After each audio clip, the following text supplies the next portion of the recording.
ব্যবসা বাণিজ্যের বিশ্লেষণ নিয়ে ডিবিসি নিউজের নিয়মিত আয়োজন ইসলামিক ব্যাংক টালি খাতায় স্বাগত জানাচ্ছি। আপনাদের সাথে আছি আমি রিফাত তাসনোভা। ঢাকা একটি শহর যেখানে প্রতিদিনই বাড়ছে মানুষ, ঘরবাড়ি ছোট হয়ে আসছে, প্রাণ খুলে শ্বাস নেওয়ার জায়গাটা। রাস্তা গিজগিজ করে গাড়িতে, খেলার মাঠ হারিয়ে যায় নতুন দালানের নিচে, আর উন্নয়নের মাঝেই জমে থাকে বৃষ্টির পানি। এই বিশৃঙ্খলা ঠেকিয়ে ঢাকাকে পরিকল্পনা মাফিক বাসযোগ্য তৈরি করতে ডিটেইলড এরিয়া প্ল্যান ড্যাপ গঠন করা হয়ে থাকে, যেখানে নির্ধারিত হলো কোন এলাকায় কততলা ভবন হবে, কোথায় থাকবে পার্ক, খাল কিংবা খেলার মাঠ। কিন্তু বাস্তবে ঢাকা তো কাগজে কলমের পরিকল্পনার চেয়ে অনেক বেশি জটিল। যদিও কেউ বললেন যে ড্যাপ শহর বাঁচানোর সাহসী উদ্যোগ, আবার অনেকে বলছেন এটা সাধারণ মানুষের ঘর বানানোর পথে নতুন একটি বাধা। এই বিতর্কের মধ্যেই এলো সংশোধিত ড্যাব, যেখানে ভবনের উচ্চতায় কিছুটা ছাড় দেওয়া হচ্ছে, যদিও নদী, খাল বা সবুজ এলাকায় কোনো ছাড় দেবার কথাই নেই। এখন প্রশ্ন, এই সংশোধিত ড্যাব কাদের স্বার্থে তৈরি হয়েছে? শহর রক্ষা না উন্নয়নের গতি রক্ষা, কোনটা মুখ্য? এসব নিয়েই আজ আমাদের টালিখাতার আলোচনার বিষয় সংশোধিত ড্যাব সাধারণ মানুষের বোধগম্য কতটুকু। আলোচনা করতে আজকে আমাদের সাথে অনলাইনে যুক্ত আছেন রিহ্যাবের senior vice president Liaquat Ali Bhuiyan এবং আছেন ইন্টিগ্রাল ডিজাইন স্টুডিও এর আর্কিটেক্ট পার্টনার স্থপতি হাসান শাহরিয়ার খান। আপনাদের দুজনকেই স্বাগত জানাচ্ছি আমাদের আজকের টালিখাতার আয়োজনে। আমি একটু শুরুতেই জনাব লিয়াকত আপনার কাছে একটু যাব। এই যে ড্যাপের সংশোধন, এখানে কি বলা আছে একটু ছোট করে আমাদেরকে বলবেন, এবং আরেকটি বিষয় বলবেন যে বাস্তবে ক্রেতা এবং নির্মাতা এই দুই পক্ষের ওপরে এই যে সংশোধিত ড্যাপের যে সংশোধন, সেটি কতটুকু প্রভাব ফেলতে পারে? ধন্যবাদ। আপনি দুটা প্রশ্ন করছেন। প্রথম প্রশ্নটা হচ্ছে, দেখেন ড্যাপটা কিন্তু 2022 সালে এটা হয়েছিল। তারপর থেকে কিন্তু আবাসন সেক্টরের সাথে যারা জড়িত সবাই কিন্তু এটাকে প্রত্যাখ্যানই বলা যায়, প্রত্যাখ্যান করতেছিল, এবং পরে কিন্তু বিশেষ করে এই সেক্টরের কাজ কিন্তু কমে গেছিল। বিল্ডিং না বানালে বা ইমারত না বানালে এটার সাথে যারা জড়িত তারাও কিন্তু ক্রমশ তারাও কিন্তু এফেক্টেড হয়েছিল। এবং গতকাল বা গত পরশু দিন ড্যাফোডিলস ইউনিভার্সিটির যে রিয়েল এস্টেট সেকশন যেটা আছে, ওরা একটা সুমারি করে বের করছে, প্রায় 54,000 কোটি টাকা গত 22 সাল থেকে এই পর্যন্ত অর্থনৈতিক ক্ষতি হয়েছে। এই ক্ষতির সাথে জড়িত এই সেক্টরের শুধু আবাসন না, রড, সিমেন্ট, ইট ইত্যাদি মিলে প্রায় 54,000 কোটি টাকা অর্থনীতিতে আপনার ক্ষতি হয়েছে। এই গেল একটা মোটা দাগের কথা। তারপর আপনি এখানে যে বেকার, এমনি আমাদের দেশে কিন্তু বেকার সমস্যা, এবং এই সেক্টরে কিন্তু অনেক লোক কাজ করে, বিশেষ করে শ্রমিক কাজ করে আমাদের সেক্টরে প্রায় 35 থেকে 40 লক্ষ শ্রমিক, এবং এই শ্রমিকগুলা কিন্তু ট্রেন্ড হয়ে আবার বিদেশে যায়। আপনি জানেন কিনা জানি না, আমাদের কিন্তু একটা স্কুল আছে, ট্রেনিং স্কুল। এখানে কিন্তু আমরা শ্রমিকদের বিভিন্ন আইটেমের উপর, ওখানে আবার ভাগ ভাগ করার সেকশন আছে। কেউ ওয়েল্ডিং শিখে, কেউ রাজমিস্ত্রির কাজ শিখে, বিভিন্ন কাজ শিখে তারা আমাদের এখানেও কাজ করে, আবার বিদেশেও যায়। তার মানে বিদেশের মার্কেটও, বিদেশেও কিন্তু আমাদের এখান থেকে কাজ করে বাইরে যায়, সেই জায়গাটাও কিন্তু অনেক ক্ষতি হয়ে গেছে।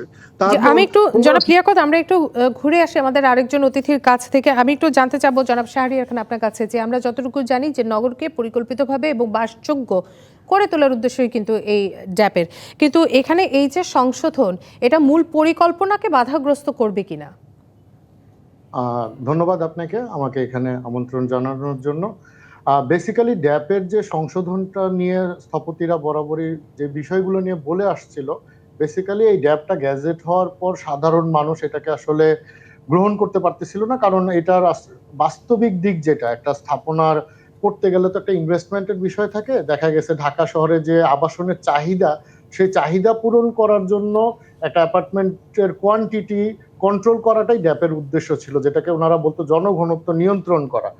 তা এখন যে ঘটনাটা আমি যতটুকু ডকুমেন্ট দেখলাম, এটা যেহেতু এখনো আমাদের হাতে এসে পৌঁছায় নাই, ওই ডকুমেন্টে দেখাচ্ছে যে ফায়ার বৃদ্ধি করা হয়েছে। কিন্তু ড্যাপের উদ্দেশ্য কিন্তু মানে যেটা সংশোধনের জন্য বলা হচ্ছিল, এটা কিন্তু ফার বৃদ্ধি শুধু না। আপনি আমাদের যখন 2008-এর বিধিমালায় আমরা যখন স্থাপনা করতাম, রাজুকি কিন্তু আমাদের ফার নির্ধারণ করে দিত যে এত স্কোয়ার ফিট কনস্ট্রাকশন করা যাবে।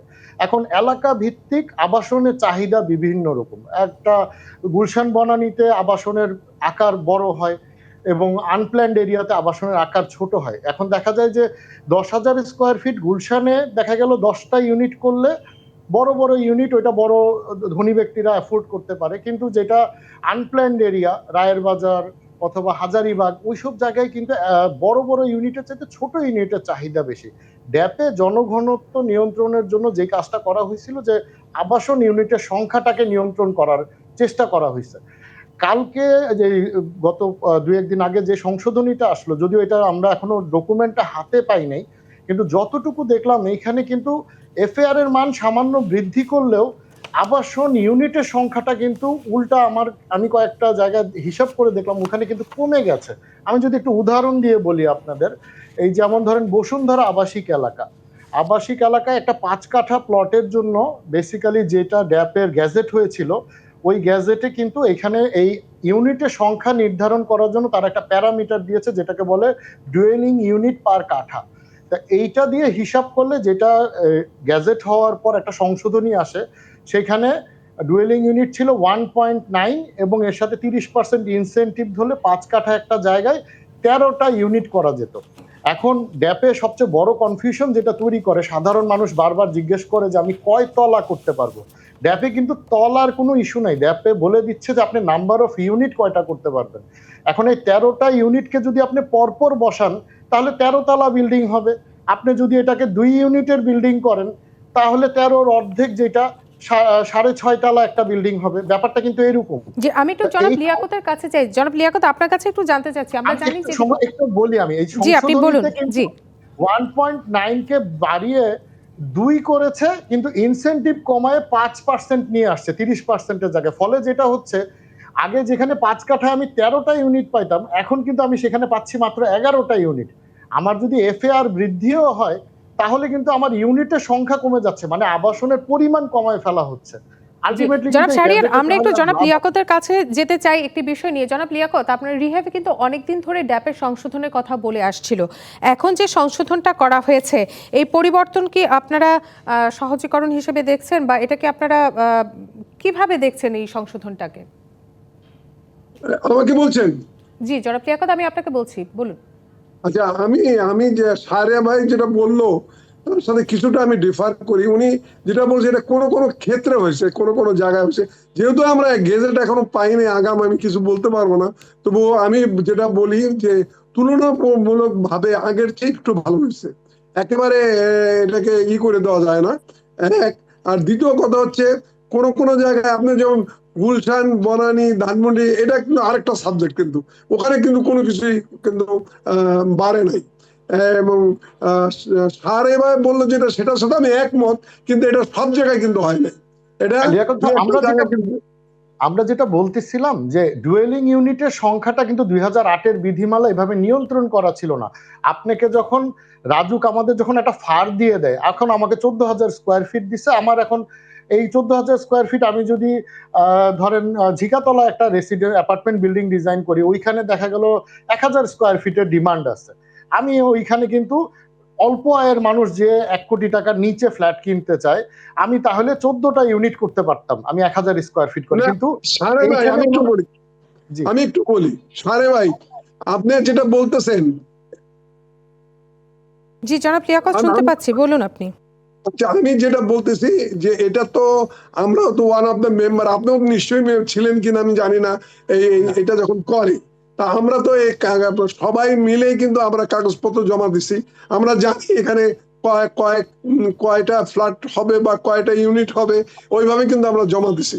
তা আমরা এখনো এইটা নিয়ে আমরা আলাপ করতে যাচ্ছি না যতক্ষণ পর্যন্ত গেজেট হাতে না পাবো। বিকজ আমরা কিন্তু যেগুলো জমা দিছি এবং ভায়া রাজু, আমরা জানি যে ওগুলাই হয়েছে। ওখান থেকে কোনো কাট সাট করলে কিন্তু আমরা খবর পাবো যে কমাই দিছে বা বাড়াই দিছে। না, এখানে একটি বিষয় কিন্তু জনাব লিয়াকত আছে যে ঢাকার অধিকাংশ এলাকায় ভবনের উচ্চতার সীমা বাড়িয়ে ডিটেইল প্ল্যান জ্যাব 2022-2023 সংশোধন চূড়ান্ত করা হয়েছে এবং বলা হয়েছে খুব শীঘ্রই এটার গেজেট আকারে প্রকাশ করা হবে। না, আমি বুঝতে পারছি কি, আমি সারের যে কথাটা বলছে যে ও উচ্চতা বাড়াই দিছে কিন্তু ইউনিট কমতে উচ্চতা পারে। বাড়াবে কিভাবে? ইউনিট যদি কমায় দেয় তাহলে তো উচ্চতা বাড়বে না। আমার তো ইউনিট কমাইলে উচ্চতা কমে যাবে। এই তর্কে তো আমার এখন যে কোনো লাভ নাই। এবং আরেকটা জিনিস যে দেখলাম, আমিও তো গ্যাজেটটা হাতে পাইনি, আমি একটা প্রেজেন্টেশন দেখলাম, ওইখানে দেখলাম যে 5 কাঠা জায়গায় এসটিপি ইনক্লুড করা হয়েছে। একটা এসটিপি একটা এক্সপেন্সিভ জিনিস, এইটা একটা প্রজেক্টের জন্য। হ্যাঁ, এটা হইতে পারে। এসটিপি সাধারণত উন্নত বিশ্বে কি হয়, যখন অনেক মানুষের একটা যদি কন্ডোমিনিয়ামে অ্যাপার্টমেন্ট হয় যেখানে দেখা গেল 40-50টা পরিবার থাকতেছে ওইরকম, এবং ড্যাপে যেমন একটা ভালো জিনিস আছে ব্লক ডেভেলপমেন্টে বড় বড় স্থাপনা হবে, অনেক অ্যাপার্টমেন্ট হবে, ওইখানে এসটিপি। কিন্তু একটা 5 কাঠা প্রজেক্টে কি এসটিপি দেওয়া ফিজিবল কিনা, এটা আমার একটা যে প্রশ্ন। এখানে কিন্তু একটি ব্যাপার রয়েছে জনাব লিয়াকত, আপনাকে বলছি এখানে একটি বিষয়। এটা সাহেবের সাথে আমি একমত। জি জনাব লিয়াকত এবং জনাব শাহরিয়ার, আমরা ছোট্ট একটি বিরতিতে যাই, আমাদের বিরতির সময় হয়ে গেছে। বিরতির পর আমরা আবার আপনাদের কাছে ফিরে আসছি আলোচনায়। দর্শক, বিরতি নিচ্ছি। ব্যবসা বাণিজ্য বিশ্লেষণ নিয়ে ডিবিসি নিউজের নিয়মিত আয়োজন ইসলামিক ব্যাংক চালে খাতায় সঙ্গে থাকুন। বিরতির পরে আবারও স্বাগত জানাচ্ছি ব্যবসা বাণিজ্য বিশ্লেষণ নিয়ে ডিবিসি নিউজের নিয়মিত আয়োজন ইসলামিক ব্যাংক টালি খাতায়। আজ আমাদের আলোচনার বিষয় সংশোধিত ড্যাব সাধারণ মানুষের বোধগম্য কতটুকু। আলোচনা করতে যে দুইজন অতিথি আমাদের সাথে আজকে যুক্ত আছেন, এ পর্যায়ে আমি একটু জনাব লিয়াকত আপনার কাছে যেতে চাই, একটু ছোট করে আপনার কাছে শুনবো। 2022 সালে গেজেট প্রকাশের পর কিন্তু বলা হয়েছিল যে এক দফা সংশোধন আনা হয়েছে এবং এবারে বলা হয়েছে আবাসন খাতের উদ্যোক্তাদের চাপেই কিন্তু এই ভবনের উচ্চতা এবং জনঘনত্ব বাড়ানো হয়েছে। রাজুক এবং মন্ত্রণালয়ের পক্ষ থেকে যেটা জানা গেছে, আপনি কি বলবেন এই বিষয়ে? যেটা বুঝতেছি এবং মনে করি যে এই মুহূর্তে আমরা কোনো কমেন্ট করাটা আমাদের ঠিক হবে না গেজেটটা না পাওয়া পর্যন্ত। তারপরে আমরা যেটুক শুনতেছি বা জানতে পারতেছি যে মন্দের ভালো আর কি কিছু একটা হচ্ছে। এখন দেখা যাক কি, আর কিছু কিছু কোন নতুন জিনিস পরিবর্তন হলে কিছু কিছু আপনার কিন্তু পরবর্তীতে ফাইন টিউনিং করা যায়। আমরা সেই ফাইন টিউনিং এর আশায় বসে আছি যে কিছু যদি কোনো প্রবলেম থাকে, যেটা একটু আগে সাহেবের সাথে আলাপ হচ্ছিল যে প্রণোদনার ব্যাপারে, যে এটা কি রাজুকের চেয়ারম্যান বা রাজুক দিতে পারে কিনা, তিনি বললো যে না, এটা দিতে পারে না। তো সেক্ষেত্রে কে একজন তো দিতে পারবে, তার কাছে আমরা যাব, আমরা তার কাছে বলবো যে প্রণোদনার ব্যবস্থাটা করা হোক, না হলে এটা আমাদের এই সেক্টরে আমাদের অসুবিধা। আমি তো জনাব শাহরিয়ার কাছ থেকে, জনাব শাহরিয়ার আপনার কাছ থেকে একই বিষয় একটু জানতে চাচ্ছি, প্রণোদনার বিষয়টি নিয়ে আপনি একটু বলবেন। প্রণোদনার বিষয় যেটা হলো কি, ড্যাপে বেসিক্যালি আমাদের এটা তো খুব কমপ্লিকেটেড একটা ডকুমেন্ট, এখানে জিনিসগুলোকে অনেক প্রণোদনা আছে এবং খুব পজিটিভ প্রণোদনা আছে। আমরা যদি ওইভাবে দেখি শুনতে খুব ভালো লাগে। এখন আমি কি আসলে এই প্রণোদনাটা ব্যবহার করতে পারবো কিনা, এটা হলো সবচেয়ে বড় প্রশ্ন। ড্যাপে যেটা করতেছে, আগে 2008-এ কিন্তু আমাদেরকে সরাসরি বলে দিত যে এত স্কোয়ার ফিট কনস্ট্রাকশন করার পারমিশন আছে এবং ওই অনুযায়ী আপনি ইউনিট তৈরি করে নেন, কয়টা করবেন। ড্যাপে এখন দুইটা জিনিস বলে দেয়, এক হলো আপনি ফার কত ব্যবহার করতে পারবেন এবং আপনার নাম্বার অফ ইউনিট কত পাবেন। এখন এই ফার নির্ধারণ করার জন্য এখন কিন্তু অনেকগুলা ফার, এখন রাস্তার ফার, এরিয়া ফার, এরকম বহুত পদের ফারকে অ্যানালাইসিস করে প্রণোদনা যুক্ত করে আসল বিল্টেবল ফারটা আসে। এটা খুব কমপ্লিকেটেড বিষয়, কিন্তু ঘটনা যেটা হচ্ছে এখানে দেখা যাচ্ছে অনেক প্রণোদনা আছে, কিন্তু এই প্রণোদনা যুক্ত করে আমরা যে ফারটা পাই ওইটা কিন্তু এখানে একটি বিষয় জনাব শাহরিয়ার, যে অনেকেই বলে থাকেন যে ড্যাব সাধারণ মানুষের জন্য কোন ভাষায় ব্যাখ্যা করে না বা তাদের জন্য বোধগম্য নয়। এখানে এটা কি আমাদের অনেক বড় একটি ব্যর্থতা কিনা? কারণ আপনি হয়তো বুঝতে পারছেন কিন্তু অনেকেই বুঝতে পারছে না বিষয়টা। না, অবশ্যই এটা তো কমপ্লিকেটেড। ডিটেল এরিয়া প্ল্যানের ভিতর আমরা যে বিষয়টা নিয়ে আজকে কথা বলতেছি, এটা ডিটেল এরিয়া প্ল্যানের একটা ছোট অংশ। এটা অনেক বড় ভাস্ট একটা টেকনিক্যাল ডকুমেন্ট। এটা সাধারণ মানুষের জন্য বোধগম্য হওয়াটা আসলেও কঠিন, কিন্তু আলটিমেটলি এন্ড প্রোডাক্টটা তো সাধারণ মানুষ বুঝে। একটা বাড়ি যখন মানুষ করতে যায়, সে কি জানতে চায় যে আমি টোটাল কত স্কোয়ার ফিট নির্মাণ করতে পারবো, আমি এখানে কয় ইউনিটের বাড়ি করতে পারবো। এটা তো একটা সাধারণ মানুষের সাধারণভাবেই বুঝার কথা। কিন্তু দেখা যাচ্ছে কি, যখন জায়গা ভেদে আমরা যাচ্ছি, এক এক এলাকায় এক এক রকম ঘটনা ঘটতেছে। ওই ঘটনার কারণে দেখা যাচ্ছে যে জমির পরিমাণ এক, রাস্তা এক, কিন্তু এখানে একটি বিষয় রয়েছে। আমি একটু শেষের দিকে চলে এসেছি, জনাব লিয়াকত আপনার কাছে যেতে চাচ্ছি। একজন সাধারণ মানুষ, তিনি যে এলাকাটার মধ্যে থাকছেন, তিনি কি আসলে জানেন যে তার জন্য কি তথ্য আছে বা তার এলাকার জন্য কি নিয়ম আছে? না, এটা তো এই মুহূর্তে কেউ জানে না, যতক্ষণ না আরো হয়তো এক থেকে 1.5 মাস লাগবে গেজেট হতে, তখন সবাই জানতে পারবে যে অ্যাকচুয়ালি কি হয়েছে। এখন কোন সাধারণ মানুষ বলেন, কেউ বলেন, এটা না, এই মুহূর্তে জানে না। একটু আমি অ্যাড করি, এটা তাহলে কি যেমন ড্যাপ আসলে ধীরগতি করে ফেলছে কিনা, আমাদের অবকাঠামোগত উন্নয়নটাকে কি আরো ধীরগতি করছে জনাব লিয়াকত? অবশ্যই অবশ্যই অবশ্যই আপনি কি বলেন জনাব অবশ্যই শাহরিয়ার? জি জি অবশ্যই, এটা খুব কমপ্লিকেটেড প্রসেসে যাচ্ছে। আমি ছোট্ট একটু জিনিস অ্যাড করি। 2008-এর বিধিমালায় একজন লোক বাড়ি করতে চাইলে সে আমাদের আর্কিটেক্টদের কাছে আসলে আমরা একটা ক্যালকুলেশন করে বলে দিতে জি পারতাম জনাব যে লিয়াকত, আপনি এই আমি পাবেন। আপনার কাছে একটু যাই, আপনি একটু বেশি এখন সময় এটা চেয়েছিলেন পারা আমার যায় কাছে, আমি একটু যাচ্ছি আপনার কাছে একেবারে শেষ মুহূর্তে। আপনি একটু বলেন তাহলে এটার সমাধান আসলে কোথায়? এটার সমাধান যদি আমরা মনে করি যে গেজেট বের হওয়ার পর আমাদের মোটামুটি ঠিক আছে, তাহলে তো সমাধান হয়েই গেল। তার সমাধান আবার যদি না হয়, আবার আমরা সরকারের কাছে যাব যে এই সব জায়গায় সমাধান না করলে, আপনি তো জানেন একটু আগে আমি বললাম প্রায় 54,000 কোটি টাকা, 54,000 কোটি টাকার মতন আপনার 2022 সাল থেকে এই পর্যন্ত এই সেক্টরে লস হয়েছে। এবং ভবিষ্যতে লস না হয় সেই জন্যই তো সরকার এগুলো করছে। সরকার তো বুঝতে পারছে যে এই সেক্টরটা বাঁচলে জি, দেশ এবং বাঁচবে, সাধারণ দেশের মানুষের অর্থনীতি বাঁচবে। বোধগম্য হবে এবং একই সাথে ঢাকা শহরের উপরে একটি চাপ কমবে, এরকম একটি প্রত্যাশা আমরা করছি। জনাব শাহরিয়ার এবং জনাব লিয়াকত, আপনাদের দুজনকেই ধন্যবাদ জানাচ্ছি এতক্ষণ সঙ্গে থাকার জন্য। দর্শক, শেষ করছি ব্যবসা বাণিজ্যের বিশ্লেষণ নিয়ে ডিবিসি নিউজের নিয়মিত আয়োজন ইসলামী ব্যাংক চালি খাতা। এতক্ষণ সঙ্গে থাকার জন্য সবাইকে অসংখ্য ধন্যবাদ।